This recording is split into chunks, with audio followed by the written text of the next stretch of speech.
Okay, so this video is going to cover multiplying polynomials. So the one thing that we need to kind of remember when it comes to multiplying polynomials is that multiplying polynomials is just like the distributive property. So essentially, the way that we kind of want to think about this with this problem that we have here we have x plus 9 that we're multiplying to x squared minus 5x minus 7. So what we almost essentially want to do here is we kind of want to cover up that second term, and let's look at this x that's in front. And what we're going to want to do is we're going to take that x term and distribute it to everything in the second polynomial. Now the way that we're going to do this multiplication is by using the product rule.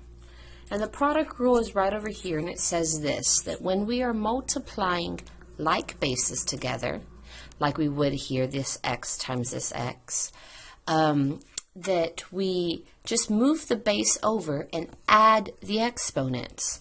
So carrying out the multiplication that we have here, we would do x times x squared, which move on over the x and adding exponents. Remember that we would have a 1 here, plus this 2, so 1 plus 2 is a 3.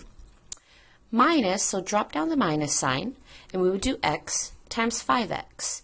Well, remember that there's a 1 understood to be in front of that x, so technically we're doing 1 times 5, which is 5, and x times x, which is x with this 1 plus 1, is to give us 2 there.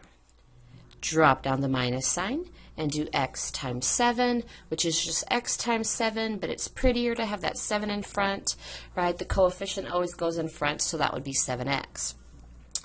Then what we're going to do after this point here is we're going to turn back around and look at our original problem here. So we took the x and distributed it to everything in the second polynomial.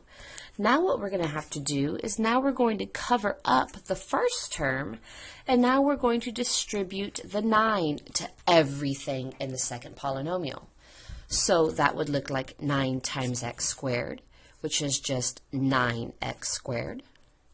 9 times negative 5x, so 9 times negative 5 is a negative 45, and drop down the x with it. And then 9 times negative 7 gives us a negative 63.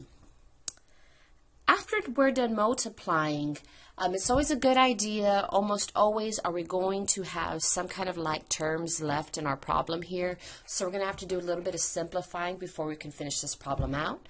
So looking for like terms, what I like to call the matching game. So we match up our like terms. Now remember, like terms have the exact same variable parts. So that means x squared matches up with x squared, x to the first matches up with x to the first. And it looks like that's all the like terms that we have. So piecing this problem together, let's drop down the x cubed. Combining our x squared terms, so we have negative 5 plus a 9. So remember, combining like terms, add those coefficients. Negative 5 plus 9 is a positive 4x squared. Then combining our x terms, our x to the first power, we have a minus 7 plus a minus 45. So again, remember, if you're negative 7 in the bank and you spend 45 more dollars, you are now down 52.